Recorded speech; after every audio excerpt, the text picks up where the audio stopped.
Hey, thank you for tuning in to this edition of Richard's Rant. I really appreciate having you come in. As you know, we begin this rant like we do everyone with a good morning to you and yours and to all and sundry. Although I am not recording this in the morning, it is recording after quite a tiring day, but I must get some enjoyment of the day or out of the day, and that is talking to you and always being grateful each time you hit play. So, today, what is trending on the socials would be sport and interestingly, Angostura. Not entirely sure why Angostura is trending, but because it seems to be a new trend. The trends are formulated based on the frequency in which people mention a topic within the hour. So it seems like the last hour people was drinking. It is raining, so I don't know. So I'm not sure as yet if we can actually name this rant Angostura, but hey, let's find out. Of course, these are the stories that stood out to me. And there was a football game in England between England and Croatia. And England, they did a symbolic gesture whereby they took the knee during the national anthem, and fans booed. They took the knee against racism. Now, English football has always boasted that it is not political in any way. It's just about grown ass men chasing a ball to throw it in a net for millions of dollars for our entertainment that we pay for. Tune in to watch. They are the caveman's fire that we would gather around to tell stories matured over our entire existence. And now we have many different fires on many different channels and streaming over many different servers on many different mediums and devices to your home. But since the beginning of time, that's all we liked. Hearing, watching, and seeing each other do things. And football is no different. So they decided, although they are not political, that they would take the knee. So, of course, I think I'm not alone. I know that I am a bit weird. Actually, I stopped using the term weird. I know that I'm not generic. So, yeah, let that sink in. I know, and that could actually maybe also be the name of this one instead of Angostura. But I know that I'm not generic. So, I don't think that this would be an appropriate example because I believe everybody would want to know, is it that England is racist? Because England isn't racist. People of all colors and creeds and orientations and justifications are very comfortable in the streets of England. Nobody cares. Nobody cares if you walk as a parakeet, if you walk naked, terms and conditions apply. If you have a same-sex relationship, if it is you change your gender and now dating the opposite one, if your children have a leash on them like a puppy, nobody really cares. So, and they are very blunt and straightforward. I mean, a child would run to their mother and say, Mom, the nigga over there is calling you. And it's most normal. And she would say, okay, let mommy go to see what the nigga wants. And the nigga will answer. And they will carry on with their lives as normal.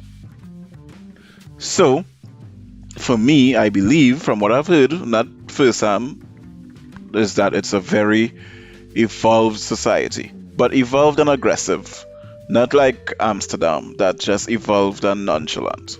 The people in England don't care. But if it is you upset them or in you force them to care, they would react violently. In Amsterdam, if it is you force them, they would feel privileged that you have tried to attain their attention. So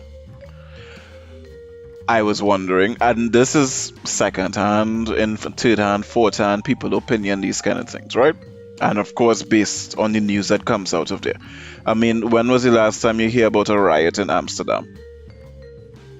Between the legalized weed, legalized prostitution, red light district, their adaptation for carnival, foods and everything from around the world, and their different languages and multicultural, everything multicultural. Wow, when was the last time you heard anything? But in England, you would have heard of all this uproar and upheaval, and this girl run away with she man, and all these scenes. The prime minister nearly dead, or all this jam jam jam jam. So yeah, so I tend to believe what I said until otherwise proven. And of course, in England, you hear that because the footballers would have upset other people, as I just said, when it says you force them to get involved, they don't care about you. But when you get in their face and like, look at me, you will get cussed, as evident with the article. See, they booed. And why did they boo for something like racism when they are supposedly a evolved society? Is what I want to know, and I'm sure you want to know. But the journalists did not care to place it or to do any research. And I would maybe possibly defend the journalist, but I'm not, in the sense that this article was cut and paste completely from the Associated Press, because when I went to Google it for my damn self to figure out why, the exact same article came up word for word in the Associated Press. So they didn't even feel the need to add to it and maybe put the credits as in association with, or the bulk of the content came from. Nah. The Associated Press was possibly writing for England and not necessarily for the world, because usually their stories are very full. But if I'm not mistaken, I stand to be corrected, the Associated Press does report news on the entire globe, but they would have also news for your region. So let's say we have Express, right? Express has a regional section. The Associated Press has regional news, period. So you can just go there for regional news. And it would be different from the local news. So I believe that article was written for England, because they know the shit already. They know why they boo. And they do. So, moving on into deeper with Google, what I learned, you may know already, but it was an eye-opener for me. So it would be an eye-opener for others, is that England, Ireland, and Scotland had issues with independence and all of that. We kind of knew that. But their issues is not like how Tobago does wake up every so often on the wrong side of the sea and decide that they want independence. It's not like that, right? Their shit is serious. I mean, that's what Braveheart is about. We go dead for we country and that kind of thing. Their shit serious. As a matter of fact, there is a chant, no surrender. I think it's no surrender, which was their battle cry going in. So that was also a chant, no surrender. So they go dead, right? Tobago ain't carrying on with that shit. So it's not like what we would think is independence. It's not even like what we think is a strike, because that is be a cook under a tent. This is serious thing. Wake up, my family, we're going to fight until we dead. We want independence. And evidently they failed, because they are all England. The United Kingdom. Yeah, so the kingdom is united under England, the British United Kingdom, the UK, as we know it today. They all retain their different cultures, different jargons on English, but hence the UK. So, the knee bending was actually a powerful message, invoking really powerful emotions. Their fight wasn't that long ago, so yeah. And the English fans actually booed at the Croatian anthem and they shouted the no surrender, which was the battle cry. Croatia wasn't on that scene, they just come to play football, so they didn't take on that thing. But they took in real feelings because, yeah, it's just some food for thought. I was having a discussion with someone recently, and I'm wondering if I should continue this or if I should just press stop and close it out to add context and all of that. But I would. This person,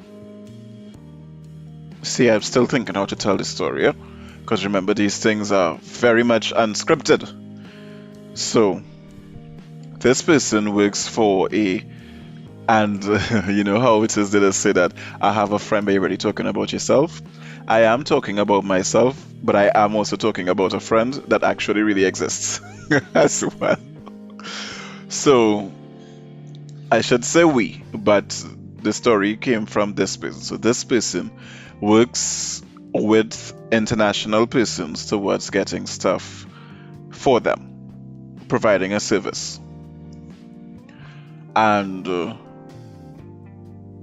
what it is baffles them is how rude and opinionated and entitled they come across very often.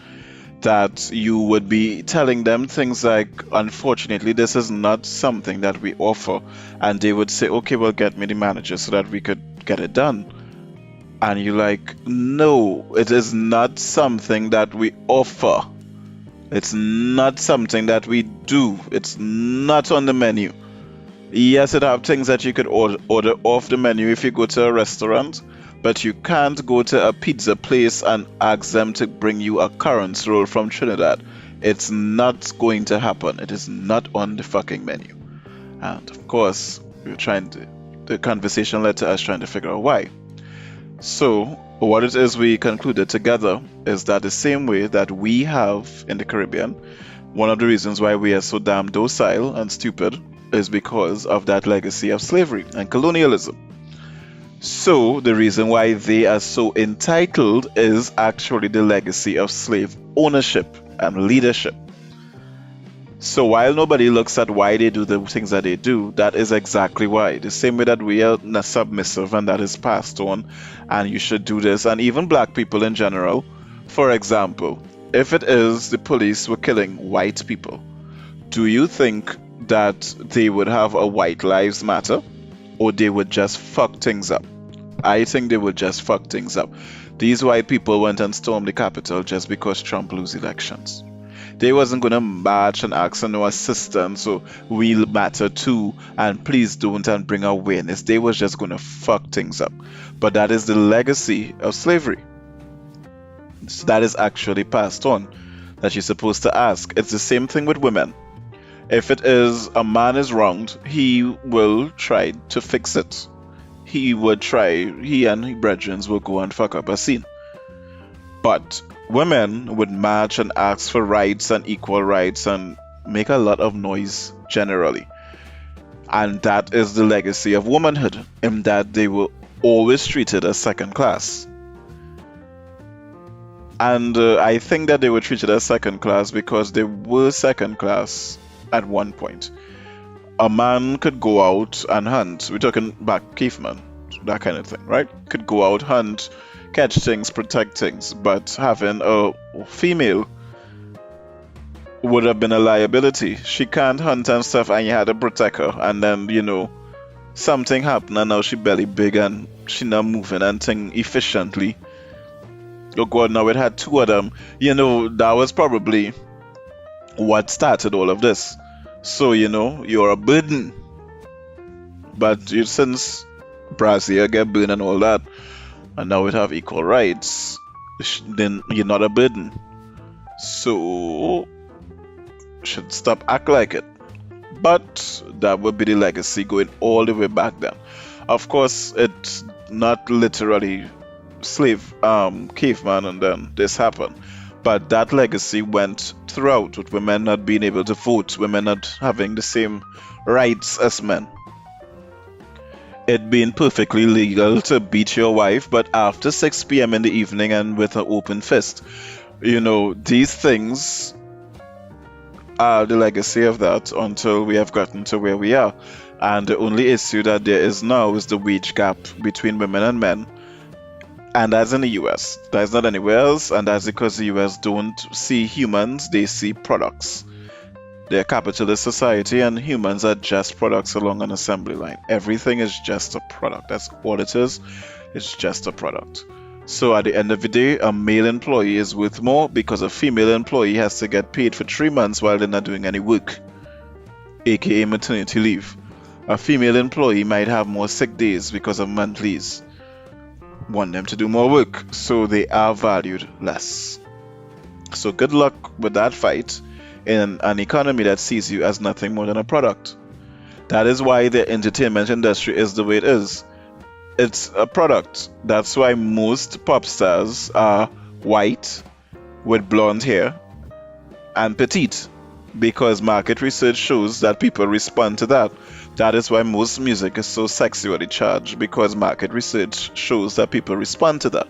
That is why it is most American songs are about love and relationships, because market research show that not only do people respond to that, but those songs have a very high shelf life, because people are always going through those issues and always experiencing it for the first time, and would stumble upon your music, and therefore your career and the label and your money gets longevity. You make money longer. Longevity.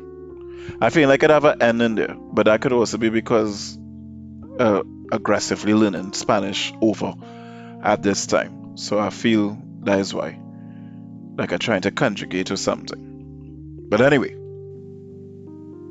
So it's just interesting as to why they would take the knee, why they would boo, and why in general we do what we do, and if it is we really want to continue that legacy or that programming, like what benefit does it have, and how we could change certain things, and maybe what we could learn from other people's legacy and cut and paste. You could imagine going into Mario's or Pizza Hut or KFC and saying, I want sushi. Well, then get the manager, because I want sushi and I'm not moving. And to your restaurant, I'm sure you have fish in the back there. Don't you know what ceviche is? Get some fish, put it in a glass. The casino, you have a tuna pizza situation. Get some tuna, put it in a glass, take the pineapple from the pizza, put it in a glass, and give me some fucking ceviche, or get your supervisor. Could you imagine going into Mario's and having that conversation? No, you cannot. But those are the conversations that they literally 100% verbatim have. And ceviche is raw fish. It's a sexy dish. It tastes nice, kind of like chow, but it's raw fish. Like sushi, but you just use tuna, I think, or salmon, something so. Either way, it's raw fish, but sexy. And while it is we are figuring out if it is we want to keep repeating the past in watered down ways, I also stumbled upon the type of decisions that a mature society would have to make. Let's say that we solve all health issues and we are able to live forever. Would we give up having children? Because we kind of all live in forever, so there's no need to reproduce. Or would we decide upon ourselves that, okay, 100 years, 200 years, 500 years is enough. After that, you jump in the food processor and we eat you as beef. What hamburger meat? What is it? Like how would we ever reach that level of maturity? Or would we just all try to live forever and then kill everybody trying to fight for resources, survival of the fittest, Darwinism at its best? I am tired of hearing it. It was a long day, And one of them days where it just get away from you. It just slip out your hand. Oh, yo, yo. It was a long day, but steps will be taken to make sure. So, medical research has to be done on children.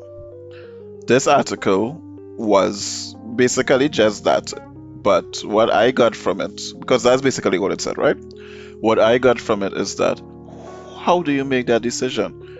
Obviously, the children have parents. Is it that the state is going to use children that are in care of the state and experiment on them? Is that ethical? Are you, as a parent, going to experiment on your child? Is that ethical? Because remember, your child does not have the ability to choose for themselves. This is other people making decisions for that child. Are these things actually correct? And you can't say that you're allowing the child to choose, because the reason why it is the child is not able to choose is because they do not have a fully developed set of something in the brain that is responsible for cognitive reasoning and decision making. So, is that really fair? But if it is we don't experiment on children, when your baby's sick, how do we know how much Panadol to give to them? How do we know how they would react to certain drugs as opposed to adults? How do we know how to take care of them and give them medical assistance if we don't experiment on them? So who volunteering the child for the greater good? Those are the decisions that nobody wants to make, and those are the decisions that we have to make if we ever have to reach the next step and become a mature society. We have to look at why we do what we do, if it makes sense, stop it, or keep it. And we have to make decisions like this, like it's time to die.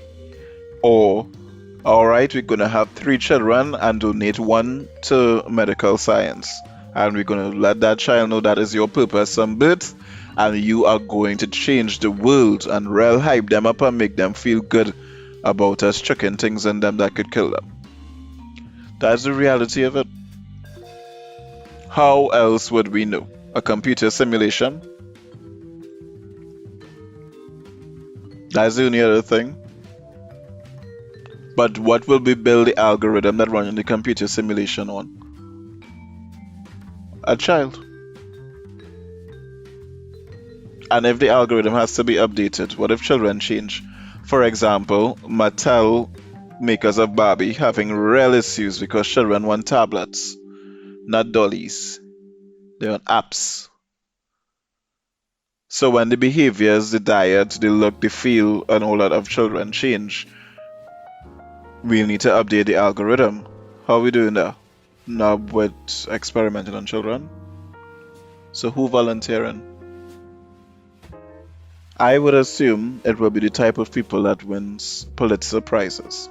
So, Pulitzer is a real person. Well, he dead, so he was. And he made his money, his millions, by being a journalist, buying a newspaper, owning it, and all of that. So in his will, he said that we should reward all aspects of journalism, and that is called the Pulitzer Prize. And real journalists, not like the ones we have in Trinidad, aspire to attain that prize. I'm not saying how I could name this Angostura, or how I could name it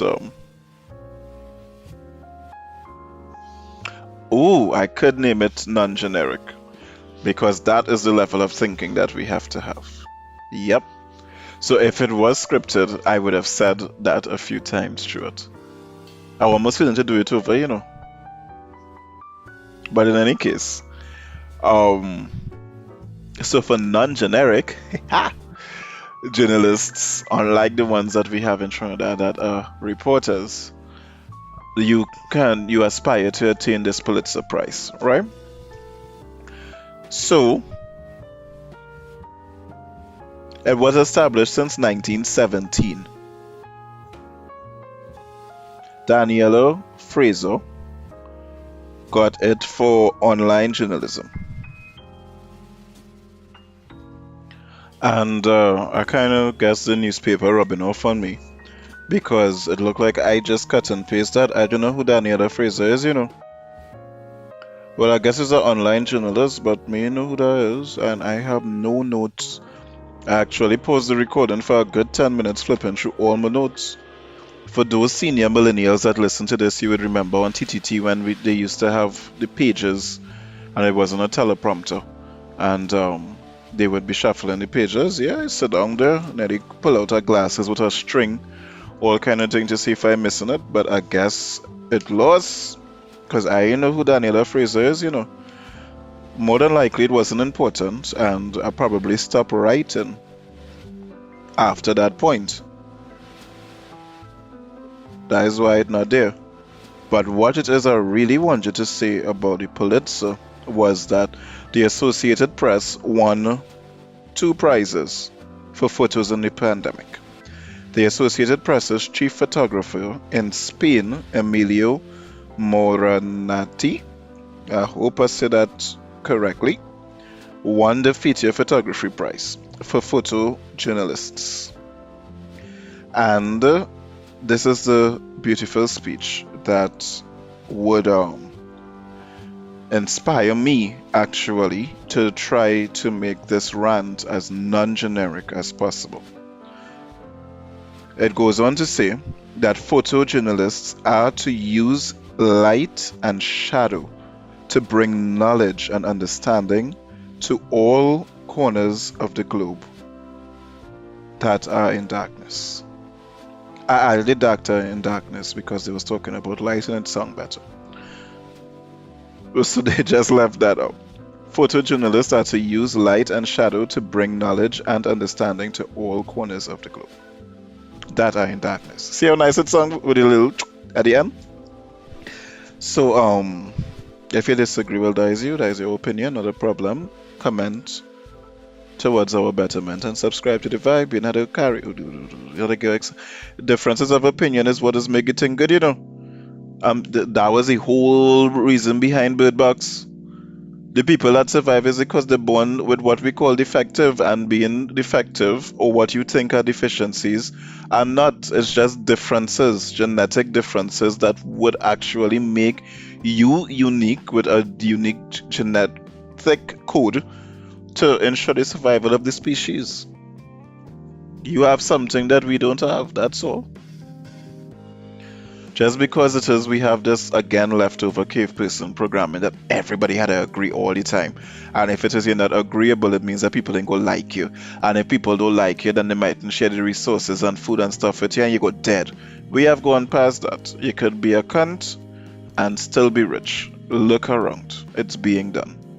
And you'll get your food and your drink and everything most normal. So anyway, I think I'll stop saying cunt. It's a beautiful thing. And as white as it doesn't sit there, it's a wonderful thing. It's so wonderful and this gives so much joy to so many people. Cunt's a little iffy, that does kind of upset and fret the owners. But Diggs is just be happy and kind to everybody. Just happy-go-lucky, swinging along, checking in every so often to see what going on, That's about it. Such a happy-go-lucky. So I think I'll stop saying cunt. I'll say asshole. Reason being is that it will mean shit coming out of the person. Just waste. And yes, the person is important, but I guess the importance would be of the asshole variety. So I'll go with asshole or whole ass. Depending. I'll stop saying cunt. If it is a say cunt again in other episodes, comment and remind me that I say I would stop saying cunt. But I was assuming that the episodes come out in order, but that is nothing. Just say it. Just comment towards my betterment. Please. Thank you. So, in you validating my voice and my opinion, it means that I could actually use this for something more than just entertainment and amusement. It could actually be a little bit more educational-ish, informative-ish, and it does inspire thought, which was good enough. That was all the entertainment, like a comedy special. You don't go to a comedy special to, expect philosophical stuff. But it does make you think. And I was content enough for that for the rant, but now I'm thinking, just like I did the additional research to learn about England and bowing the knee, I would think I should do more. So you let me know how I'm doing, how we are doing in the comments, please. This moronettie, alright, let me go with Emilio. This dude, he decided that he should be in Afghanistan taking pictures. And he did, and he lost a whole leg. And he come back normal, and continue his life. And then he decided that he needed to take pictures of Corona and the effects. So he isolated himself from his family for 3 months to live among people with Corona and took photos and whatnot. And he would wait until the sunset or the night so that he could capture particular light and angles. He took a picture of an elderly couple holding hands under plastic to protect each other. Some powerful stuff. And I wonder if, I know for a fact that our photographers in the newspapers and internet and bloggers and stuff do not look at what will be the most impactful light to tell a story with this image or to do justice to this person. They don't do that. We know they don't do that. They don't even Photoshop or anything properly. We know they don't do that. So that's just amazing. And that is some kind of non-generic shit right there. So I will go with naming this one non-generic shit. And let's all try to not be. Everybody have a reason, a purpose. So if it is you want to be vanilla, you be the best vanilla you could be. If you want to be generic, do you know what that means? You are the platform that everything else is compared to. You are the reason why other people get to be extraordinary. You are the dependable. You are the main template. You are the thing to either aspire to. If it is you're crappy as a person, not if someone is crappy as a person, you would be the thing to aspire to, the generic vision. They wouldn't aspire to the extraordinary vision. And if it is someone is extraordinary, you are the thing that allows them to know this and to have some pride and polish and even do more extraordinary things that will benefit all. So if you are generic, we need you. And that does not mean that I'm comfortable enough to say I'm extraordinary. Settle yourself. I ain't there yet.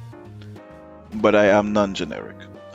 And I just want you to have a non-generic day. Whatever you tune into this. So, thank you so much. You do make my day each time you hit play. Share with anyone that you think would like. Subscribe to the vibes and comment towards our betterment. Vibes.